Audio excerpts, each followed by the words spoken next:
황보선의 스토리.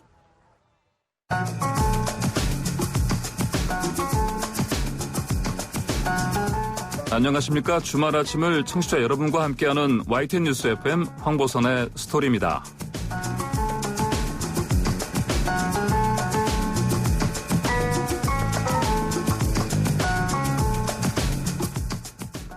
(100년) 전 오늘 1920년 6월 7일 홍범도 장군이 이끄는 독립군과 일본 정규군 사이에 전투가 벌어졌습니다.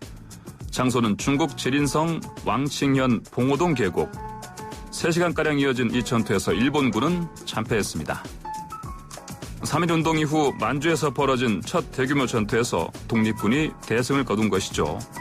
그 후 독립군은 넉 달 뒤에 청산리 전투에서도 일본군을 대파하며 기세를 높였습니다.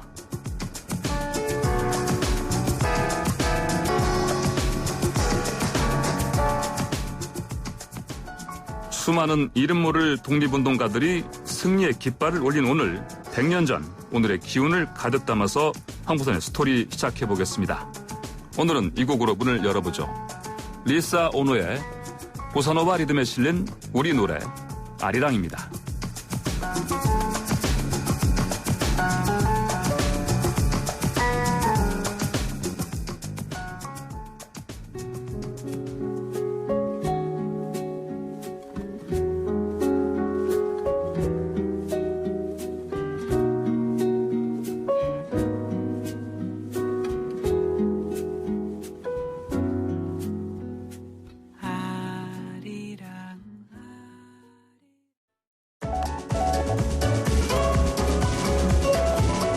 방구석 월드투어. 네, 주중에는 너무 바빠서 제대로 챙겨보지 못한 전세계 이슈를 이야기 나눠보는 시간입니다. 방구석 월드투어 특파원인 YTN 국제부의 김상우 선임기자와 함께합니다. 안녕하십니까? 네, 안녕하세요. 오늘 일요일인데 일요일 아침 언제나처럼 프렌치 토스트 토크. 오늘 무슨 얘기 갖고 나오셨습니까? 네, 달력이 보면 1년 365일이 아닙니까? 네, 보통. 중국 달력에서는 365일이 아니라 하루가 빠져서 364일이다. 이런 얘기를 통해서 한번 나눠볼까 합니다. 이게 말장난도 아니고 364일. 네, 364일이라고 있잖아요. 타이완의 그 차이 잉원 그 총통이 자이신의 그 사회관계 서비스망 SNS 계정에서 중국은 매년 364일만 있다. 365일이나 364일만 있다. 이런 식으로 글을 썼어요. 아, 그러면 뭐 하나의 상징적인 당연히 그렇죠. 그래서 얘기겠네요. 그러니까 지난주였죠. 6월 4일. 6월 4일이 중국 달력에서는 빠져 있다. 이런 식으로 이제 쓴 거예요. 그 이유가 뭐냐면 6월 4일이 이제 1989년에 중국에서 일어난 그天安문 사건 있지 않습니까? 천안문 사건,天安문 사건이라고 합니다만요. 그天安문 사건을 중국에서는 14억 대륙에 있는 중국인들은 입에조차 담지 말라. 또 검색어 같은 데도 다 빠지고 포털 사이트에서 그 쳐지지도 않고 이런 식으로 되니까 중국인에게는 6월 4일이 없다는 거죠. 사라진 하루군요. 완전히. 아니 그럼 이天安문 사태가 도대체 뭐길래 이렇게까지 이런 식으로. 네, 청취자분들께서 민주화 시위다 이렇게까지는 알고 있지만 일단 제가 이제 말씀드리고 싶은 거는 이天安문 사태가 일어난 배경 속에서 보면은 옛 소련이 고르바초프 당시 당 서기장이 있을 때 개혁과 개방이라는 그 페레스트라카라는 걸 하지 않았습니까? 그렇죠. 그것을 해나가면서 이 전체적인 그 민주화 개혁 개방 분위기 속에서 중국에도 그러한 분위기가 있었는데 1989년에 이제 대규모 민주화 시위가 있었어요. 그때 민주화 시위라는 것은 이전의 중국의 체제에 대해서 반성을 하고 또 언론의 자유, 특히 언론의 자유라든지 집회의 자유 이런 것이 또 활성화된다는 주장을 했었는데 당시 1989년에 아주 상징적인 모습이 하나 있죠. 많은 분들이 기억하는 천안문 광장에서 그 탱크가 있을 때 한 사람이 딱 서 있는 모습 있지 않습니까? 그 사건. 그러니까 중국 공산당이 그 무력을 통해서 그 시위를 진압했던 거죠. 사실 많은 사람이 그 숨졌을 것으로 지금 알고는 있지만 어느 정도인지는 잘 모릅니다. 다만 여러 가지 그 보고 나온 것을 보면 특히 이제 영국 외교부 문서를 통해 보면 2017년 기밀 해제된 문서들은 10,000명 이상이 죽었다. 뭐 이런 보도가 있습니다. 그래서 현재의 그 중국을 이끌고 있는 당, 중국 정부 쪽에서는天安문 사건이라는 부분은 굉장히 체제 도전적이고 체제를 전복시키는 그런 것이기 때문에 금기시하고 있는 것이죠. 그렇군요. 그러면 이제 이게 지난 6월 4일 중국에서는 어떤 뭐 일이 좀 벌어졌습니까? 뭐 간단히 말씀드리면은 중국 대륙 자체에서는 뭐 당연히 그 한마디로 얘기하면 조용했겠죠. 조용했었고 홍콩에서는 지금 그 중국 대륙을 통해서 지금 굉장히 억압받고 있는 그런 상황이라고 볼 수 있지 않습니까? 이른바 이제 홍콩 국가보안법, 홍콩 보안법 때문에 그런데 어쨌든 그럼에도 불구하고 중국 당국이 코로나 위기 사태를 통해서 또 홍콩 당국이 코로나 위기 사태를 통해서 집회를 하지 못하게 했는데 그럼에도 불구하고 홍콩의 수많은 시민들이 모여서 이 집회를 했어요. 촛불 그렇죠. 한글로 저도 그렇습니다. 봤는데 그랬죠. 그러면은 안 그래도 참 어제 이 시간에요. 저희 YTN 라디오 그 3분 차이나 진행자인 임대근 교수가 그 조슈아 웡과 지난 6월 4일 직접 인터뷰했던 내용을 청취자 여러분께 전해드렸었습니다. 그 중국 정부가 시위를 공식적으로 막고 있다고 상황을 전했거든요. 방금 말씀하신 홍콩 시위 관련해서 그 시위가 벌어졌지만 이걸 막았었는데 이게 어떻게 결국 열렸거든요. 네, 저는 이제 이렇게 좀 표현하고 싶습니다. 그러니까 중국은 이제 시진핑 국가주석이 2012년에 중국 몽이라는 걸 통해서 중국식 사회주의의 경제 개혁 이런 발전이라는 걸 얘기했는데 지금 홍콩 같은 경우는 이제 홍콩 몽이라고 이렇게 대결해서 볼 수 있을 것 같아요. 홍콩 몽. 홍콩 몽 대 중국 몽의 대결이라 봤을 때 이때 홍콩 몽의 이제 그 상징적인 그런 리더가 조시아 웡 아니겠습니까? 이들은 쉽게 얘기해서 그 중국인이 아니라 자신은 홍콩인이라고 얘기를 하고 있는 거죠. 네네. 홍콩인들은 한마디로 얘기해서 중국식 사회주의와 중국식이 얘기하는 그런 민주주의가 아니라 서방식 영국 과 같은 맥락을 하고 미국과 같은 맥락을 하는 자유민주주의 특히 이제 언론의 자유가 보장되고 집회의 자유가 보장되고 결사의 자유가 보장되는 그런 사회를 통해서 경제 발전이 이어지는 사회를 꿈꾸고 있는 거죠. 이런 속에서 대결이 있다 이렇게 봐야겠습니다. 이제 이 시위가 열렸던 6월 4일 이 홍콩에서 이 시위가 열렸던 날에 공교롭게도 중국 국가 노래 모독법 통과 뭐 이런 얘기가 있었는데요. 맞습니다. 이제 중국 국가 그러니까 그 우리가 보통 애국가를 말하는 거죠.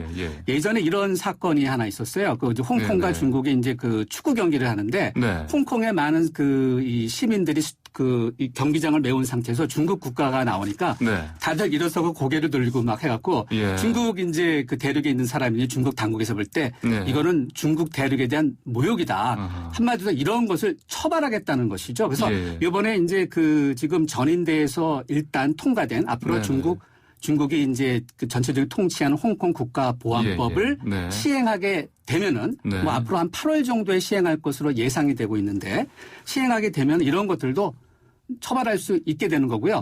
근데 보안법 외에 이제 그 홍콩 국가법에서 이 노래에 관련된 부분들도 처벌하겠다 해서 따로 별도의 법을 만들었고 이 법이 홍콩 의회에서 통과됐습니다. 반대는 딱 한 명밖에 없었어요. 한 명이요? 네.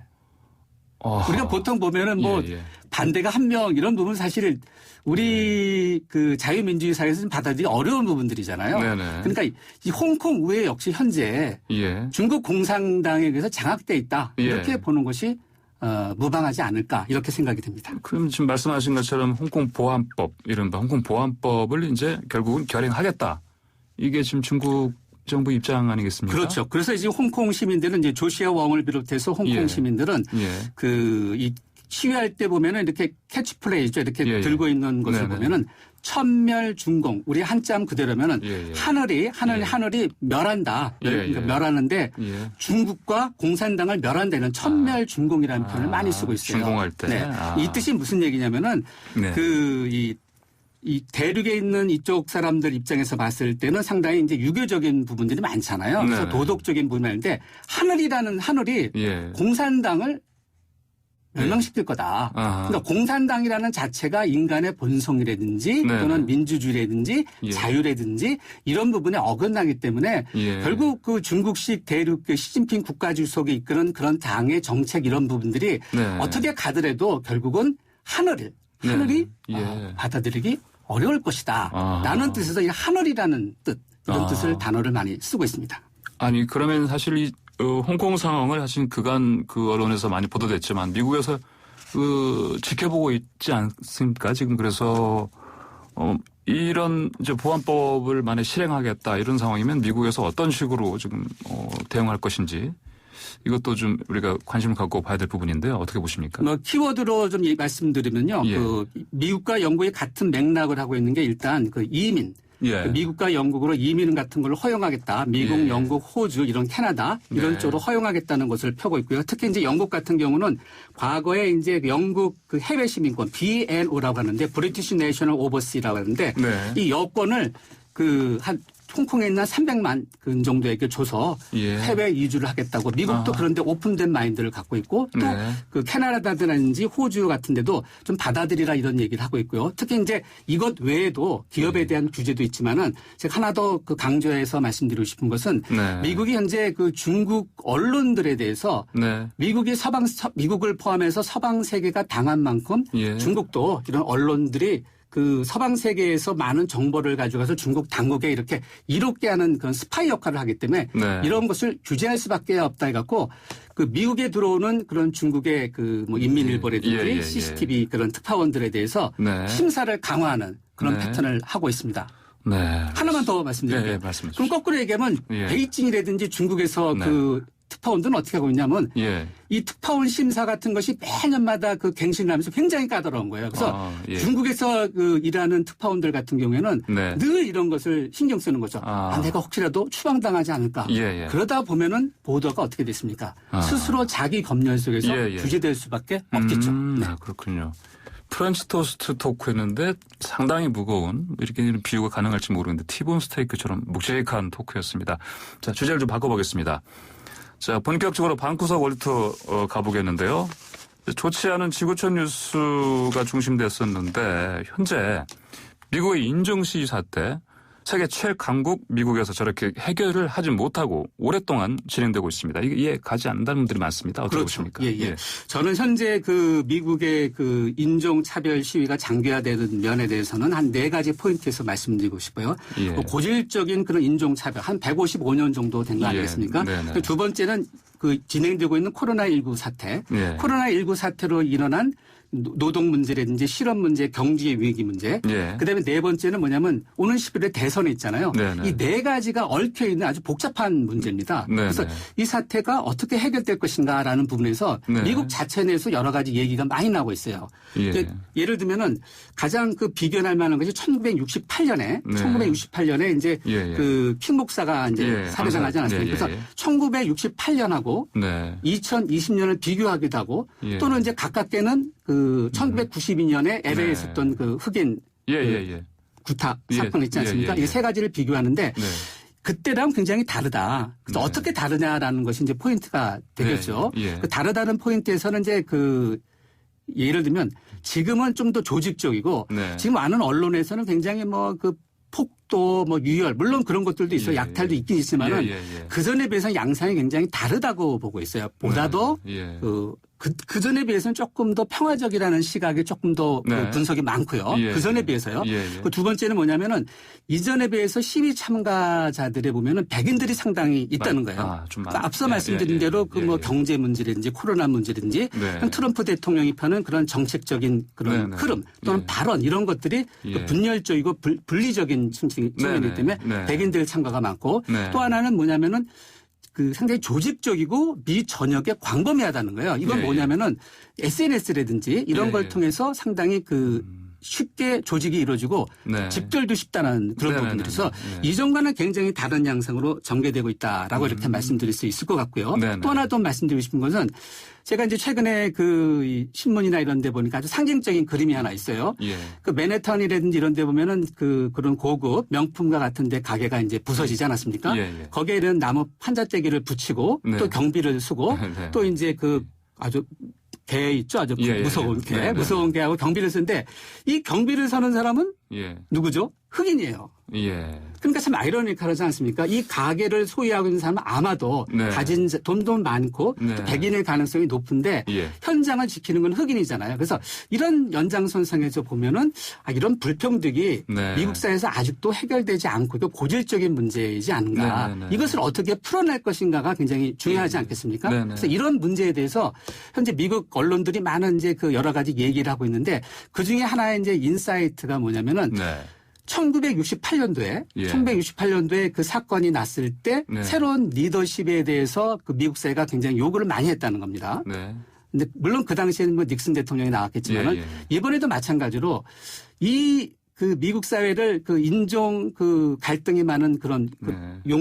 용광로를 어떻게 예, 풀어낼 예. 것인가 할 때 새로운 리더십이 필요하지 않겠냐라는 것이 예, 예. 이 갈등을 풀어나가는 핵심이 되지 않을까 네, 이렇게 네.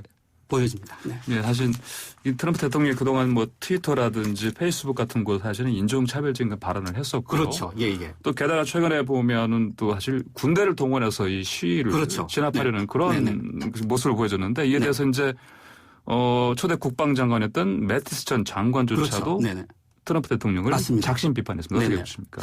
매티스 전 장관 같은 경우에는 예. 상당히 그 미국 사회에서는 영웅입니다. 예. 그 중동 정쟁의 영웅인데 예. 이 매티스 장관이 트럼프 대통령은 네. 분열의 대통령이다. 네. 그리고 최소한 대통령이라면 통합을 하려는 신용이라도 해야 되는데 그것도 안 하고 있다. 예.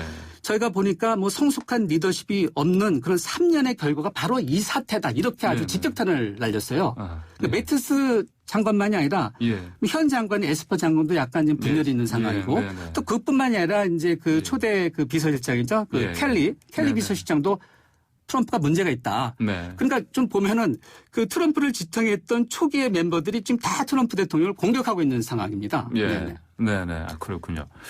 그런데 이런 비판이 많은데도 불구하고 트럼프 대통령은 전혀 그 태도가 바뀌지 않고 있습니다. 왜 그렇죠. 이런 겁니까? 우리가 뭐 상식적으로 알고 있는 것이지만 대선 때문에 그렇거든요. 예, 예. 근데 현재 이제 그 여론조사 지지율 추이를 보면은 상당히 많이 좀 바뀌고 있어요. 네. 이전에는 그러니까 이 인종 그 시위 사태가 터지기 이전에는 예. 오차범위 내에서 트럼프 대통령이 약간 뒤지는 그리고 네. 약간 뒤지거나 조금 앞설 때도 있고 그런 정도였는데 예, 예. 이 사태가 터지면서 오차범위를 벗어나서 트럼프 네. 대통령이 지고 있거든요. 네. 그러면 트럼프 대통령은 이걸 모를까? 당연히 네. 알고 있겠죠. 예. 알면서도 왜 그럴까? 이거 중요합니다. 미국의 유권자들을 보면요. 유권자들이 전체적인 인구 비중은 네, 네. 백인이 한 6 정도고 나머지의 유색인종이 한 4 정도인데 예. 유권자들은 7대3 정도라고 합니다. 그러니까 예. 백인 쪽의 유권자가 예. 70% 정도가 되는 예. 거죠. 예, 예. 그 70% 정도일 때 예, 예. 그러면은 트럼프 대통령 입장에서는 이른바 이제 집토끼라고 하지 않습니까? 네. 집토끼만 해도 확실하게 잡으면은 자기가 대선에 유리하다고 보고 있는 거고요. 네. 지난 대선에서 과정에서 보면 트럼프 대통령이 흑인 쪽에서 받은 그 표가 예. 한 9% 두 자릿수가 안 된다는 거예요. 아. 9%. 그러니까 네, 자기는 네, 네. 아무래도 이쪽 유색인종 쪽에서 표가 작기 때문에 확실하게 집토끼를 잡는 전략으로 이렇게 계속해서 예. 가고 있는 거죠. 예. 아, 그렇군요. 네, 지금까지 미국 시위 사태와 관련해서 이야기를 나눠봤습니다. 감사합니다. 자, 지금까지 YTN 국제부 김상우 선임 기자였습니다.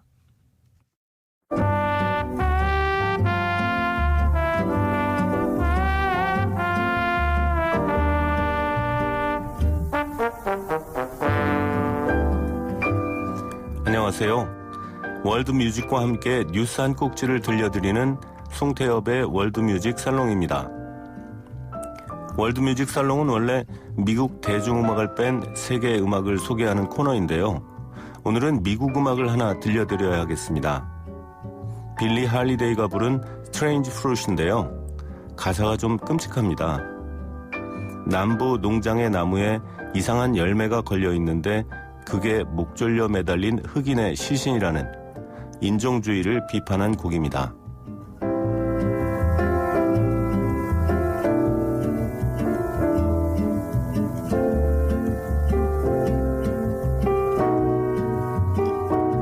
미국 미네소타주에서 백인 경찰에게 살해된 조지 플로이드의 추모 행렬에 저도 동참하고 싶어서 이 곡을 골랐습니다. 무방비 상태인 플로이드의 목을 무릎으로 누르고 있는 백인 경찰의 사진은 참 충격적이었습니다. 호주머니에 손을 넣고 있는 줄 알았는데 그건 아니었다더군요. 무려 9분 가까이 목을 누르고 있는 동안 쇼빈이라는 백인 경찰은 과연 무슨 생각을 했을까요? 빌리 할리데이의 스트레인지 프루트 들어보시죠.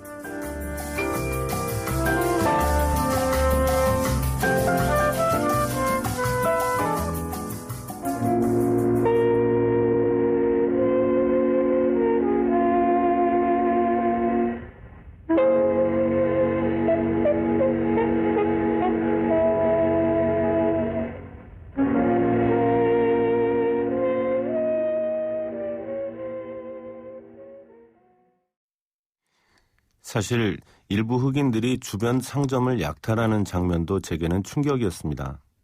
조지 플로이드의 억울한 죽음에 항의하고 인종차별을 철폐하려는 시위에서 폭력 사태가 발생하면 안 되겠죠. 저는 다음 주 이 시간에 다시 찾아뵙겠습니다. 지금까지 월드뮤직 살롱 송태엽이었습니다.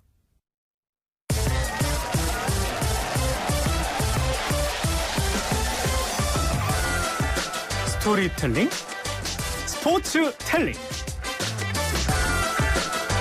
스토리로 푸는 스포츠 이야기 스포츠텔링 시간입니다. 스스스 시간입니다. 스포츠텔러 김재현 기자와 함께합니다. 안녕하십니까? 네, 안녕하세요. 왜 웃으십니까? 네, 스스스. 네, 좋은 장면인 것 같습니다. 네. 앞으로 스스스 시간으로 우리가 한번 소개하면서 시작을 해보겠습니다. 네.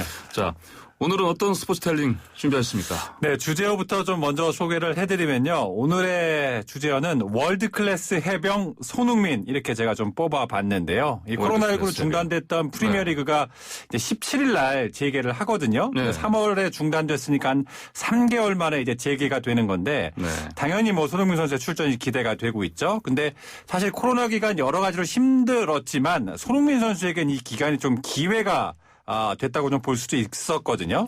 손흥민 선수가 이제 2월 17일이었죠. 아스톤 빌라전에서 부상을 당하고 이후에 이제 수술을 하게 되면서 시즌 아웃 위기에 놓였었는데 3월에 코로나19로 이제 리그가 중단이 됐어요. 이렇게 되면서 재활을 할 시간을 좀 벌게 됐고 또 경기에 출전할 수 있는 기회도 이제 얻게 됐는데 그 사이에 아시는 것처럼 리그 중단이 조금 길어지게 됐고 병역 특례에 따른 이제 기초군사훈련을 손흥민 선수가 받았어야 되는데 이거를 올해까지 해결을 했어야 됐거든요.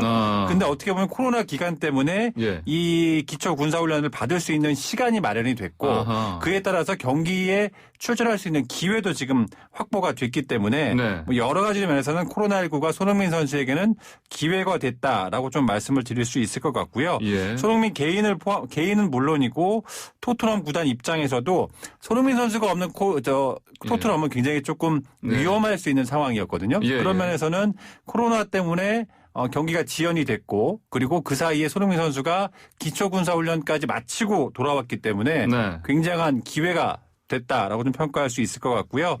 현지 언론에서도 이 코로나19로 가장 혜택받은 팀이 바로 토트넘이다라고 평가가 나올 정도인데 그 핵심 이유는 역시 손흥민 선수가 돌아오기 때문에 가장 코로나19로 혜택받은 팀이 토트넘이다라고 평가를 하는 이유입니다. 손흥민 선수가 하필 그때 팔을 다치고 조금 있다 또 코로나19 때문에 리그가 중단이 되고 그러니까 잘 되는 선수는 뭘 해도 잘 된다고 하는데 손흥민 선수가 그런 상황이 아니었나 생각도 듭니다. 네, 참 여러 가지로 부럽기 짝이 없는 손흥민 선수입니다. 자, 손흥민 선수 해병대에서 기초 군사 훈련을 받았습니다. 말씀하신 대로 우리가 사진으로만 훈련 장면을 접할 수가 있었죠. 최근 손흥민 선수가 직접 군대 이야기를 들려줬죠? 그렇습니다. 사진으로만 좀 접할 수 있었고 또 이제 훈련소 3주 훈련 기간을 마치고 퇴소 후에 곧바로 영국으로 돌아갔기 때문에 뭐 직접 얘기를 들을 수 없었는데 최근에 이제 토트넘 구단의 스퍼스 TV라고 해서 공식 미디어 팀이 운영하는 영상 팀이 있는데 여기서 인터뷰를 했어요. 그래서 당시 이른바 군대 썰을 좀 풀었는데 되게 재밌습니다. 일단은 몇 주 갔다 왔다고 썰을. 뭐 그래도 그 3주를 갔다 왔지만 사실 뭐 군대 갔다 오신 분들은 다 아시겠지만 보통 저희 때는 6주 훈련이었고 뭐 지금은 4주 정도 이제 훈련을 하는 걸로 제가 알고 있는데 해병대 이 훈련은 이제 3주거든요. 이제 이 왜 3주가 이렇게 짧은 이유가 손흥민 선수가 갔다 온 그 해병대 훈련소는 일반 그 소위 말하는 해병대 자원하는 분들이 가시는 훈련소는 아니고요. 네. 그러니까 소위 예전에 공익근무요원이라고 했죠. 사회복무요원으로 편입되는 분들에 한해서 해병대를 조금 좀 체험하고 싶은 분들 이런 네네. 분들이 자원할 경우는 네. 4주 군사훈련보다 한 주가 짧은 혜택이 있어요. 그러니까 일반적으로 우리가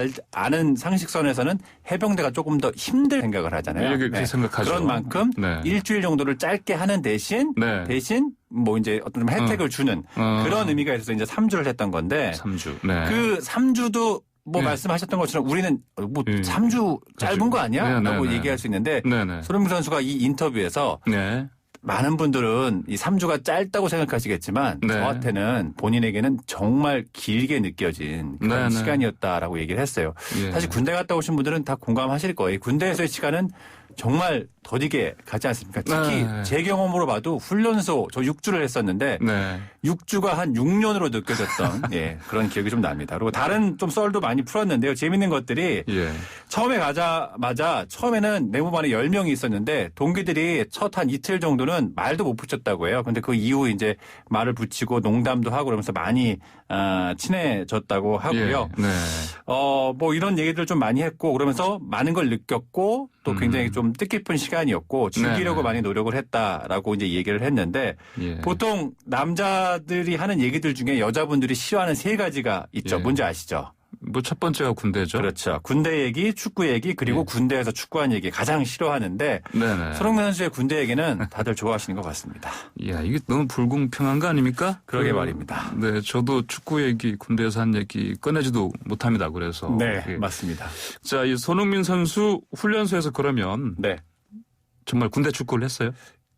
제가 좀 요새 인터넷에서 많이 쓰이는 용어를 하나 알려드리면 군대에서 이제 축구했을 때 보통 군데스리가라고 요새 불러요. 이게 이제 군대의 군과 이제 독일의 프로리그인 군데스리가를 합쳐서 이제 군데스리가라고 하는데 손흥민 선수가 아쉽게도 군데스리가에서 뛰지는 못했어요. 보통 이제 군대 가면 이제 전투 체육이라고 하죠. 전투 체육 시간에 이제 축구를 보통 많이 하는데 아무래도 손흥민 선수가 이제 월드 클래스이고 현역 선수다 보니까 부상 우려가 있었고 또 실제 수술 직후 팔꿈치 골절 수술 직후에 갔기 때문에 그런 점을 고려해서 아마 훈련소에서 축구를 안 한 건지는 정확하게 확인은 안 됩니다. 아마 그런 이유가 있지 않을까라고 예상이 되고요. 동기들도 그래서 이 부분을 가장 아쉬워했어요. 언제 소시 일반인들이 월드 클래스인 축구 선수와 언제 같이 축구를 한번 해보겠어요. 그래서 내심 그 동기분들은 훈련소 동기분들은 기대를 했었던 것 같아요. 근데 이제 축구를 안 하게 되면서 조금 많이 아쉬웠다. 하지만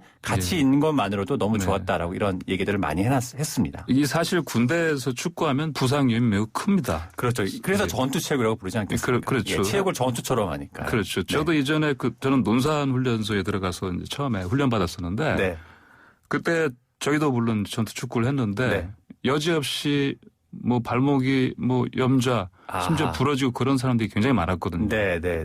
그래서 훈련 기간 내내 그런 사람들은 열애하는 경우도 있었고 결과적으로는 그게 어떤 전략적인 부상이지 않았나 이런 의심을 살 정도로 많은 사람들이 부상을 당했습니다. 일부러 다쳐야 조금 훈련에서 열애가 될 수 있으니까요. 저희의 군대 얘기 오늘 시간에. 별 얘기 다 하네요. 저희 군대 얘기는 하지 맙시다. 네, 알겠습니다. 자, 그러면 손흥민 선수 복귀전 언제입니까?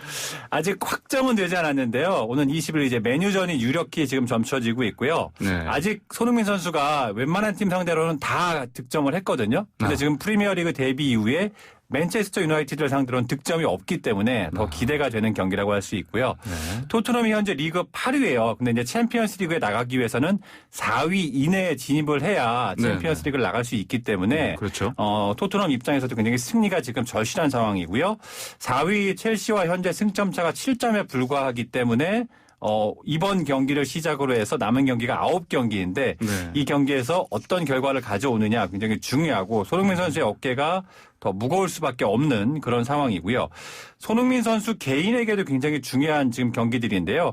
부상을 당했던 2월 18일 빌라전까지 당시 손흥민 선수가 3경기 연속골을 기록하고 있었어요. 그러니까 이번 경기에서 만약에 복귀전에서 골을 넣게 되면 4경기 연속골이고 올 시즌 현재 16골을 넣고 있거든요. 리그에서 9골, 챔피언스 리그 5골, 그리고 FA컵에서 2골을 넣고 있는데 득점을 하면 프리미어리그 기준으로 해서 4시즌 연속 2자릿수 득점을 기록하게 되기 때문에 네. 간판 공격수의 입지를 더욱 다지게 되고요. 네. 특히 이 손흥민 선수의 특징 중에 하나가 이 득점이 시작이 되면 몰아치기 득점이 이 손흥민 선수의 강점 중에 하나이기 때문에 네. 좀 기대해 볼 만하지 않을까 생각이 들고 예. 지금 거의 넉 달 정도 공을 못 찼기 때문에 정말 몸이 근질근질할 거예요. 네. 그런 만큼 메뉴전에서 시원한 득점으로 팀 승리를 좀 이끌어줬으면 하는 그런 기대를 가져봅니다. 네, 저도 손흥민 선수를 참 좋아해서 이전에도 봤지만 여러 번 봤지만 이렇게 골을 몰아치는 그런 이런 특징도 있고요.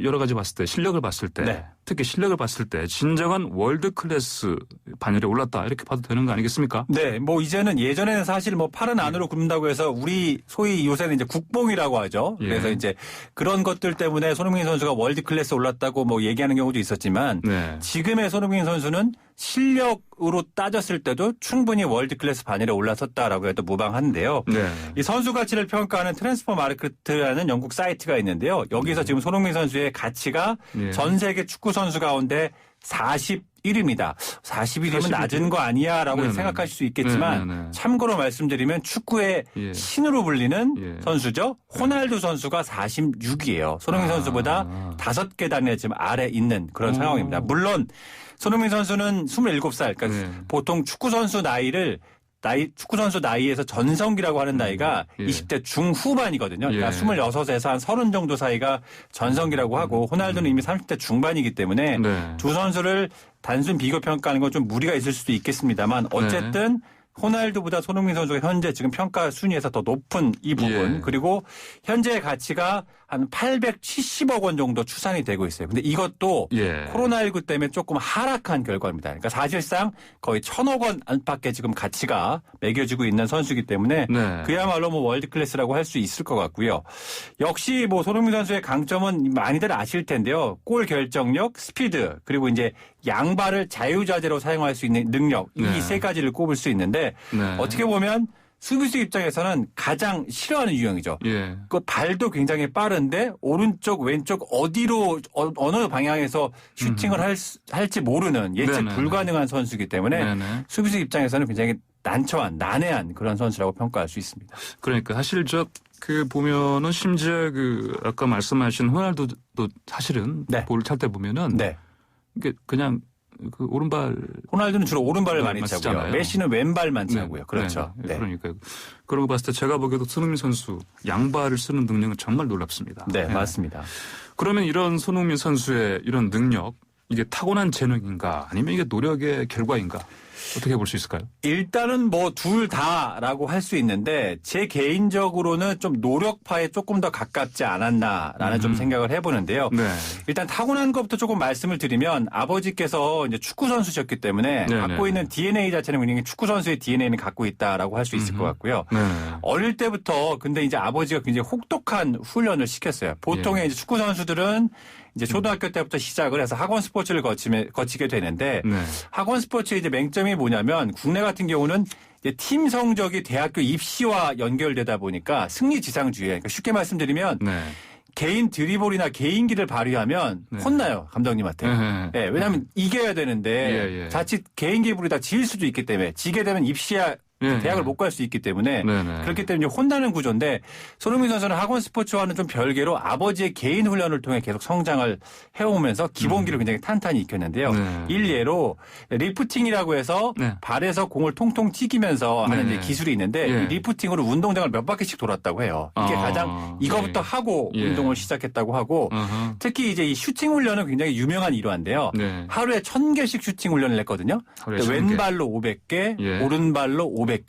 그래서 지금의 양발 능력 이때 만들어 네. 진 겁니다.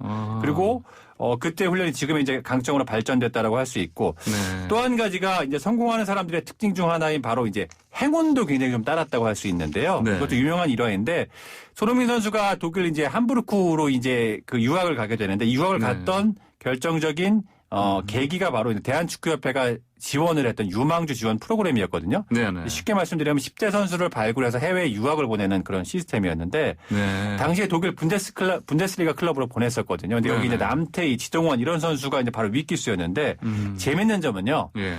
손흥민 선수가 가기 전까지는 협회에서 선수를 직접 선발을 했어요. 네. 예. 근데 손흥민 선수가 가는 그 기수부터는 분데스리가 팀 스카우터가 직접 와서 직접 보고 선발을 했던 거죠. 바꿔 말하면 그 이전 시스템이었다면 손흥민 선수가 선발이 안 될 수도 있는 그런 상황이었고 재미있는 점 또 한 가지는 손흥민 선수가 그 유학 프로그램의 마지막 기수입니다. 그 이유는 비용 문제로 더 이상 뽑지 않았어요. 그러니까 이런 행운이 조금 따랐고 본인의 노력 이런 것들이 더해지면서 지금의 월드 클래스로 올라섰다라고 볼 수 있을 것 같습니다. 이 정말 손흥민 선수 관련해서는 이 찬사 칭찬받을 만한 그런 면밖에 보이지 않아요. 근데 또 게다가 또 인성도 굉장히 좋다고 하고 그러는데 이야기까지 해버리면 이거 너무 좀 심한 것 같고 그래서 제가 그러면 그 손흥민 선수 이제 아까 나이가 이제 27살 됐는데 앞으로 미래 어떻게 될 거를 예상하십니까? 저는 아마 1, 2년 안에는 다른 팀으로 좀 이적을 하지 않을까 예상을 하고요. 이적하는 팀의 기준은 리그나 챔피언스 리그에서 우승할 수 있는 팀 이게 기준이 될 거라고 좀 예상을 해보고요.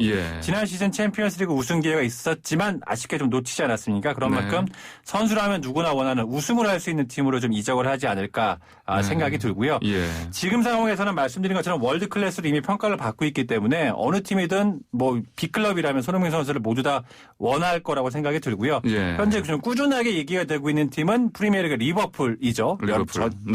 여러 가지 면에서 봤을 때 전술적으로나 또 클럽 감독이 원하는 어떤 선수의 유형이나 공격수의 유형이나 이런 걸로 따져봤을 때는 리버풀도 굉장히 좋은 후보가 될 수 있을 것 같고요. 어쨌든 말씀드린 것처럼 지금 손흥민 선수에게 가장 필요한 건 우승컵이기 때문에 어떻게 보면 진정으로 지금이 B클럽으로 갈 수 있는 절호의 기회가 아닌가 좀 생각을 해봅니다. 네. FM 94.5MHz YTN 뉴스 FM 황보선의 스토리 김재영 스포츠텔러와 함께하고 있습니다. 잠시 전하는 말씀 듣고 오겠습니다. 네, 오늘 김재영 스포츠텔러와 함께 월드클래스 해병 손흥민에 대해서 이야기를 나눠봤습니다. 오늘의 한 줄 평 해주신다면? 네, 오늘의 한 줄 평은요. 오늘의 월드클래스 손흥민을 만든 세 가지. 피, 땀, 눈물입니다. 유명한 노래 제목이기도 하죠. 네네. 아하, 그렇군요.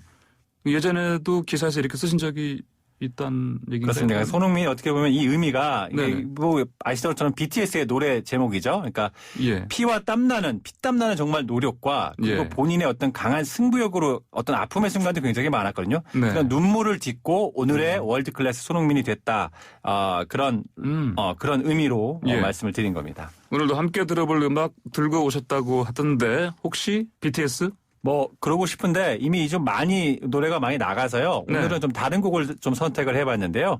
손흥민 선수가 직접 밝힌 본인이 가장 즐겨 듣는 노래를 한번 골라봤습니다. 칼리드의 토크라는 노래 있는데요. 요즘 미국 이 팝 시장에서 가장 핫한 아티스트 중에 한 명이 바로 이 칼리드인데요. 92년생 손흥민 선수는 이런 음악을 좋아하는구나라고 생각하시면서 한번 들어보시면 좋을 것 같습니다. 그렇습니까? 네, 그럼 칼리드의 토크 함께 들으시면서 오늘 순서 마무리하겠습니다. 감사합니다.